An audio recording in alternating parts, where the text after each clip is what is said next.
Underground instincts. Tommy Walsh pressed his calloused palm against the viewport, watching the asteroid tumble slowly in the void.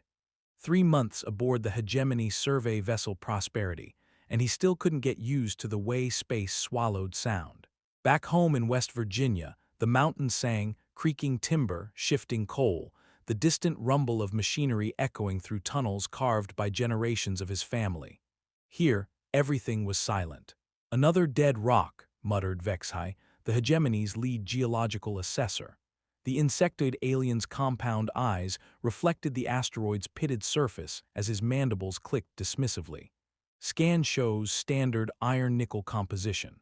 Maybe some trace platinum, but nothing worth the extraction costs. Tommy studied the slowly rotating mass, its surface scarred by eons of micrometeorite impacts. To the alien's advanced sensors, it probably looked like every other chunk of debris in the outer reaches, worthless stone drifting in the cosmic dark. But something about its color caught his eye, the way certain patches seemed to drink in the starlight rather than reflect it. "Mind if I take a closer look?" Tommy asked. Vexhai's antennae twitched, the alien equivalent of a shrug. "Waste of shuttle fuel if you want, human.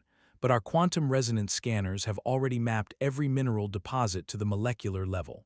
If there was anything valuable, we would have detected it." The other survey team members barely glanced up from their instruments.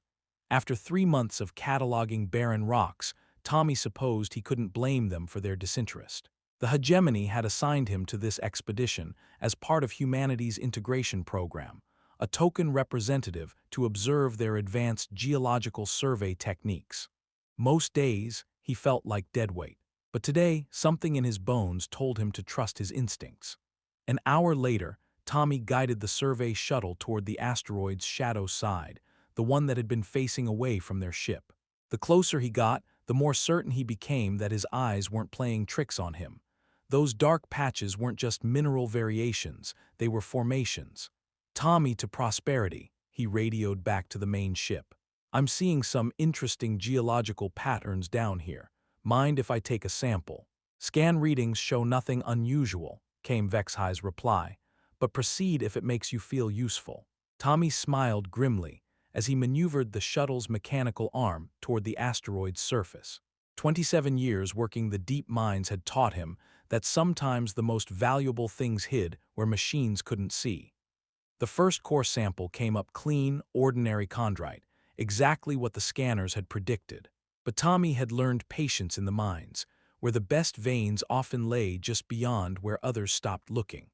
He moved the drill 10 meters to the left, following a hairline crack that reminded him of the coal seams back home. The second sample made him catch his breath. Even in the shuttle's harsh work lights, the material glittered with an inner luminescence that seemed to pulse in rhythm with his heartbeat. It wasn't like any mineral he'd ever seen, crystalline structures that bent light in impossible ways, as if the very geometry of the stones was somehow wrong.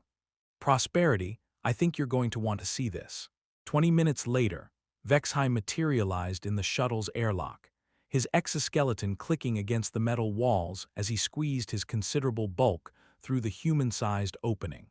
The alien's compound eyes fixed on the sample container, and Tommy watched the membranes over his optical organs dilate.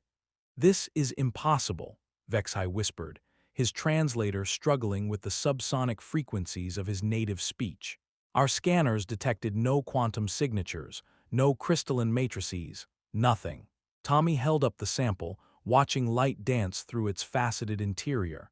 "Maybe your scanners don't see everything." "These are quantum-resonant crystals," Vexhai said, his voice taking on a reverent tone. "Class 7 resonance, possibly higher. They're used in faster-than-light navigation systems, quantum computers, temporal research. A deposit this size," he trailed off, mandibles working silently. "Worth mining. Worth more than the gross domestic product of most inhabited systems." Vexhai's antennae were practically vibrating with excitement. "But how did you know where to look? Our geological surveys are the most advanced in known space." Tommy ran his thumb along the drill core's edge, feeling the way the crystal formations followed the natural stress patterns in the rock. It reminded him of the way coal seams traced through mountain limestone, following ancient geological forces that computers could map but couldn't truly understand. Back home, we had a saying: "The mountain tells you where to dig if you know how to listen." He gestured toward the asteroid's surface, where the subtle color variations suddenly seemed obvious. "Your machines can tell you what's there, but they can't tell you why it's there. These crystals formed along pressure lines, probably when this rock was part of a larger body. See how the dark patches follow the natural fracture patterns." Vexhai studied the asteroid's surface with new eyes, his optical organs tracking the nearly invisible lines Tommy had followed. "Remarkable. Our sensors focus on molecular composition, but you're reading geological history. 27 years underground teaches you things," Tommy said. "Rocks have stories if you know their language." Word of the discovery spread through the Prosperity like wildfire through dry timber. Within hours, the ship's main survey bay had been converted into a temporary analysis center, with hegemony scientists from a dozen different species clustered around the crystal samples. The excitement was infectious. Tommy found himself at the center of animated discussions conducted in languages he couldn't understand, though the universal translator did its best to keep up. "The quantum resonance is unlike anything in our databases," announced Dr. Kethmaran, the ship's xenogeologist. Her crystalline form chimed softly as she manipulated holographic displays showing the asteroid's internal structure. "If Mr. Walsh's geological intuition is correct, this single asteroid could contain enough quantum crystals to revolutionize interstellar technology." Captain Zarek, a veteran hegemony officer whose reptilian features betrayed nothing, studied the readouts with calculating eyes. "How certain are we of the deposit's extent?" "The human sampling method suggests substantial deposits throughout the asteroid's core structure," Vexhai replied, "but we'll need extensive excavation to confirm the full scope." Tommy felt the weight of their collective attention, scientists and officers hanging on his every word. It was a strange sensation for someone who'd spent his career in tunnels where sunlight never reached, whose expertise had been measured in tons of coal rather than theoretical papers. "The formation patterns run deep," he said, pointing to the holographic cross-section. "Back home, when we found veins like this, they usually connected to larger deposits. This asteroid's probably just the tip of something bigger." Dr. Kethmaran's crystalline form brightened with interest. "You believe there are more deposits in this field?" Tommy nodded toward the viewport, where dozens of similar asteroids drifted in the cosmic distance. "Same geological signatures, same color variations. Your scanners might not pick them up individually, but I'd bet good money they're all connected to the same formation event." The implications hung in the air like static before a thunderstorm. If Tommy was right, they weren't looking at a single asteroid's worth of quantum crystals.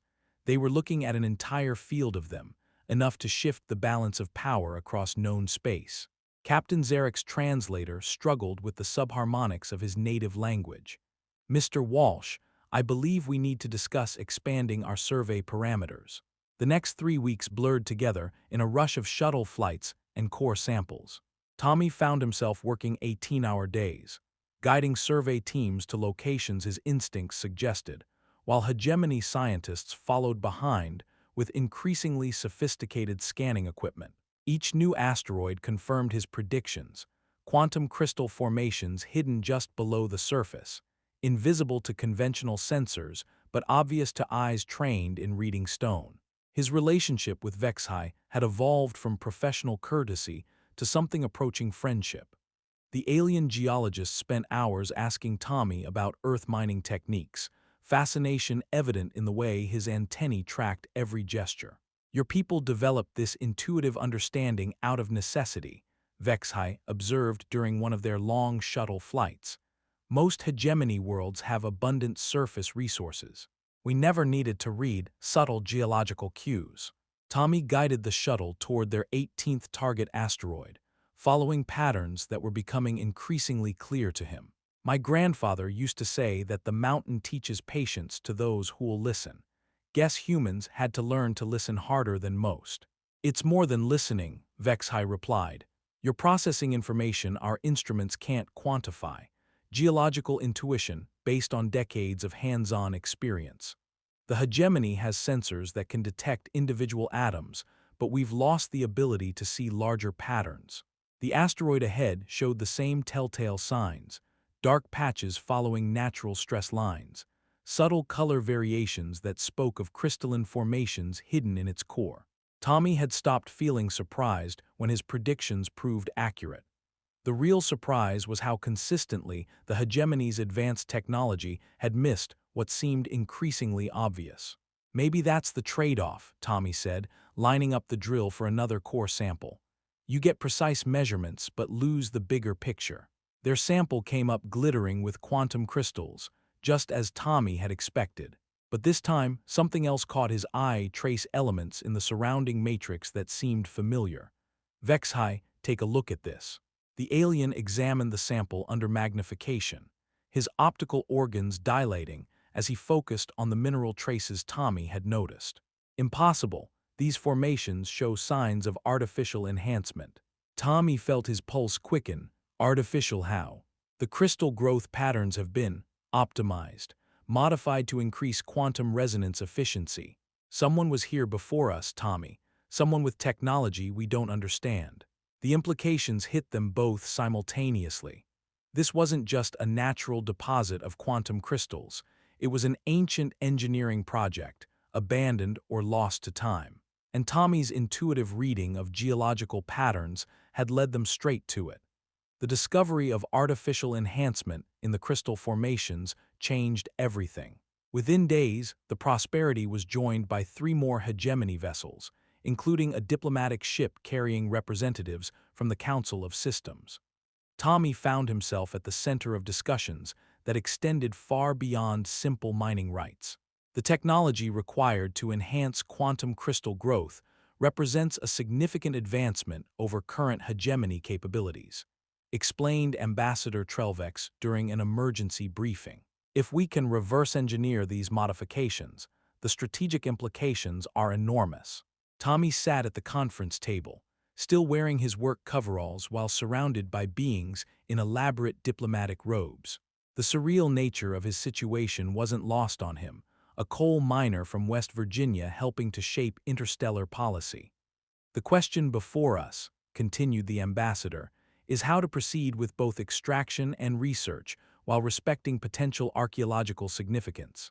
Captain Zarek leaned forward, his reptilian features serious. Mr. Walsh, your geological intuition led us to this discovery. Do you have opinions on how we should proceed? Tommy considered the question carefully. Back home, strip mining had left scars across mountains that would take generations to heal. The thought of doing the same thing to something potentially ancient and irreplaceable made his stomach turn. The formations are connected, he said finally. Whatever civilization enhanced these crystals, they did it across the entire field. If you want to understand their technology, you'll need to preserve the context. Strip mining individual asteroids would be like ripping pages out of a book. Dr. Kethmaran's crystalline form chimed in agreement. Mr. Walsh makes an excellent point. The enhancement patterns may only be comprehensible when viewed as part of the larger formation. You're suggesting selective extraction, Ambassador Trelvex asked. Tommy nodded. Take what you need for research, but leave the structure intact. That way, you can study the enhancement patterns while still harvesting crystals. Sustainable mining, we learned that lesson the hard way back home. Vexhai clicked his mandibles approvingly. A wise approach. It also allows for continued study as our understanding improves. The next hour was spent working out details of a compromise extraction plan that would satisfy both immediate crystal needs and long-term research goals. Tommy found himself translating between the practical concerns of miners and the theoretical interests of researchers, his unique position allowing him to bridge both worlds. There's something else, Tommy added as the meeting began to wind down. The enhancement patterns, they're not random. They follow the same geological principles I've been using to locate deposits. Whoever did this work understood stone the way my grandfather understood coal seams. Ambassador Trelvex exchanged glances with the other diplomatic representatives. You believe you can predict where additional enhanced deposits might be found. Given enough time and survey data, probably. The patterns are there, you just have to know how to read them. 6 months later, Tommy stood on the observation deck of the newly constructed research station Appalachia, watching mining drones carefully extract crystal samples from the asteroid field beyond. The station's name had been his suggestion, a small tribute to the mountains that had taught him to read stone. The discovery had transformed more than just the asteroid field. The hegemony's approach to geological survey had undergone a fundamental shift, with intuitive pattern recognition being integrated alongside traditional sensor data. Tommy had been offered a position as senior geological consultant, a title that still made him smile when he thought about explaining it to his old mining crew. "The latest extraction reports," Vexhai said, joining him at the viewport. The alien's excitement was evident in the rapid clicking of his mandibles. "Quantum crystal yield is exceeding all projections. The enhanced formations you identified are producing crystals with Class 9 resonance, the highest ever recorded." Tommy accepted the data pad, though he still preferred reading stone with his own eyes rather than through instrument displays. "Any progress on understanding the enhancement technology?" Dr. Kethmaran believes we're close to a breakthrough. The modification process appears to involve quantum field manipulation at the molecular level, technology centuries ahead of our current capabilities. Through the viewport, Tommy could see the careful excavation work continuing across dozens of asteroids. Each dig site had been chosen based on his geological intuitions, confirmed by increasingly sophisticated sensor sweeps that had learned to look for the subtle patterns he recognized instinctively. "Sometimes I think about what my grandfather would say," Tommy mused. "He spent his whole life in coal mines, never imagining that reading rock could lead to something like this." Vexhai's antennae oriented toward him with what Tommy had learned to recognize as curiosity. "Do you miss it, the simplicity of terrestrial mining?" Tommy considered the question, watching a transport ship dock with the station to collect the day's crystal harvest. "I miss the mountains, the weight of Earth overhead. But this," he gestured toward the asteroid field, where human intuition and alien technology were working together to unlock secrets millions of years old. "This feels like what my grandfather was preparing me for, even if he never knew it." The comm system chimed with an incoming message from the Hegemony Council chambers. Ambassador Trelvex's image appeared on the main screen, her expression conveying both excitement and urgency. "Mr. Walsh, we've received your latest survey recommendations. The Council is prepared to authorize expansion of the research operation to the 3 additional asteroid fields you've identified. We're also formally requesting that you lead the geological assessment team for each new site." Tommy felt the familiar weight of responsibility settling on his shoulders. 3 more asteroid fields, each potentially containing enhanced quantum crystal formations left behind by an unknown civilization, each requiring the kind of intuitive geological reading that computers couldn't replicate. "I'll need good people," he said finally, "miners who understand that stone has stories to tell." "Whatever you require will be provided," the ambassador assured him. "Your methods have revolutionized our understanding of both geology and archaeology. The Council considers you essential to this endeavor." After the transmission ended, Tommy and Vexhai stood in comfortable silence, watching the star's wheel slowly pass the viewport. The alien had become more than a colleague over the past months, a friend who understood that some knowledge couldn't be programmed into databases. 3 more asteroid fields, Vexhai mused. Potentially thousands of enhanced formation sites. The implications for interstellar technology are staggering. Tommy nodded, but his thoughts were already moving beyond immediate implications toward larger questions. Whoever had enhanced these crystal formations had possessed technology that made the hegemony's advanced capabilities look primitive. They had understood geological processes well enough to modify them on a massive scale, and they had done it across multiple star systems, suggesting a civilization of enormous scope and sophistication. "The real question," Tommy said, "is what happened to them. A civilization advanced enough to enhance quantum crystals doesn't just disappear without leaving traces." "Perhaps," Vexhai suggested, "they're still out there, waiting for someone with the right kind of vision to find them." Tommy pressed his palm against the cool viewport, feeling the subtle vibrations of the station's life support systems. Somewhere in the cosmic dark, ancient stone formations held secrets that could reshape understanding of technology, geology, and civilization itself. And somehow, a coal miner's intuition had become the key to unlocking them. The mountains of West Virginia had taught him to listen to stone. Now the entire galaxy was waiting to hear what the rocks had to say. The discovery at the second asteroid field came 3 months into the expanded survey operation. Tommy had been following familiar patterns, dark mineral traces running along natural fracture lines, when his drill hit something that definitely wasn't enhanced crystal. Vexhai, you need to see this. The core sample contained metal, not the crude iron-nickel of normal asteroids, but sophisticated alloys that gleamed with the same impossible geometry as the enhanced crystals. Embedded within the metallic matrix were components that pulsed with their own inner light, structures too complex and purposeful to be natural. This is technology, Vexhai breathed, his optical organs fixed on the sample. Intact technological components embedded in the asteroid's geological structure. Dr. Kethmaran's analysis confirmed their suspicions. The metal alloys showed signs of deliberate engineering, with molecular structures that shouldn't have been stable under natural conditions. More disturbing, some of the embedded components were still active, generating quantum fields that interfered with the station's most sensitive instruments. Whatever civilization created these enhancements, Dr. Kethmaran reported during the emergency briefing, they didn't just modify existing crystal formations. They embedded their technology directly into the geological matrix of entire asteroid fields. Tommy studied the holographic displays showing the internal structure of the second field's asteroids. The embedded technology followed the same patterns his intuition had been tracking, artificial systems designed to work in harmony with natural geological processes. It's not random, he said, pointing to the distribution patterns. The technology placement follows stress lines, geological stability zones.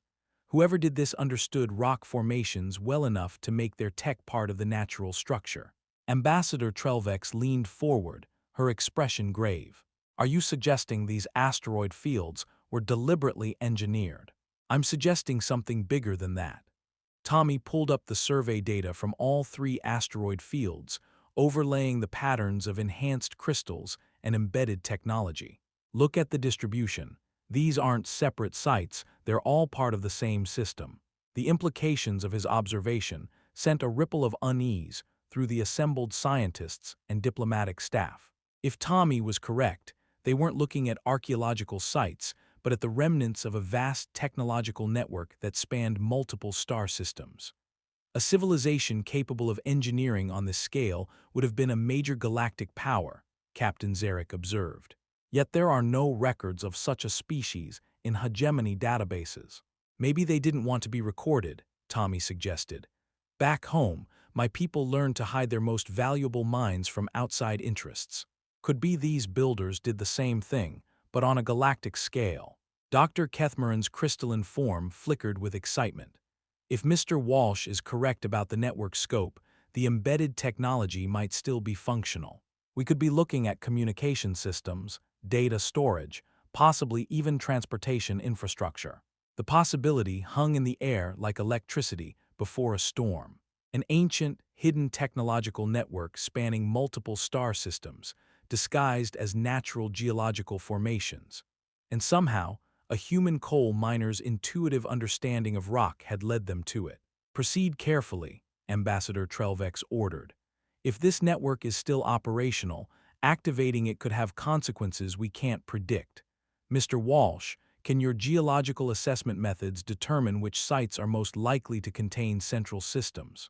Tommy nodded, already seeing the patterns in his mind. The largest concentrations of enhanced crystals and embedded tech will be at network nodes, places where multiple geological systems intersect. Give me a few weeks with the survey data, and I can point you toward the control centers. As the meeting dispersed, Tommy found himself alone with Vexhai on the observation deck, watching the careful excavation work continue in the asteroid field beyond. The discovery of active technology had changed everything. They were no longer just mining enhanced crystals. They were archaeology on a scale that dwarfed anything in recorded history. "I keep thinking about my grandfather," Tommy said quietly. "He used to tell stories about finding things in the deep mines, tools left by previous generations of miners, messages carved into support beams. Signs that others had been there before, working the same veins." Vexhi's antennae oriented toward him with interest. "And now you're finding signs of miners who worked stone on a galactic scale." "Exactly. Except these miners were so good at their work that they made their technology invisible, part of the natural world itself." Tommy pressed his palm against the viewport, feeling the subtle vibrations of the station's systems. "Makes me wonder what else we've been missing. What other natural formations might be hiding ancient engineering. Perhaps that's why they remained hidden," Vexhi suggested. "A civilization that could integrate technology so seamlessly with natural systems would be nearly impossible to detect unless someone knew exactly how to look." Tommy smiled grimly. "Good thing they left their marks in stone. Rock doesn't lie, and it doesn't forget. It just waits for someone who knows how to read the story." 3 weeks later, Tommy's geological analysis had identified 17 potential network nodes across the 3 asteroid fields. Each site showed the same characteristics: massive concentrations of enhanced crystals surrounding metallic cores that pulsed with barely detectable energy signatures. The largest node, buried deep within an asteroid twice the size of the others, showed signs of technological complexity that made even the hegemony's most advanced computers seem primitive. "Whatever we find in there," Tommy told the assembled research team, "we're going to find answers. The question is whether we're ready for what those answers might mean." As the deep excavation began, Tommy couldn't shake the feeling that they were about to discover something that would change not just their understanding of geology or archaeology, but their place in the galaxy itself. The stones had been keeping secrets for millions of years, waiting for the right eyes to read their ancient stories. Now those stories were finally ready to be told.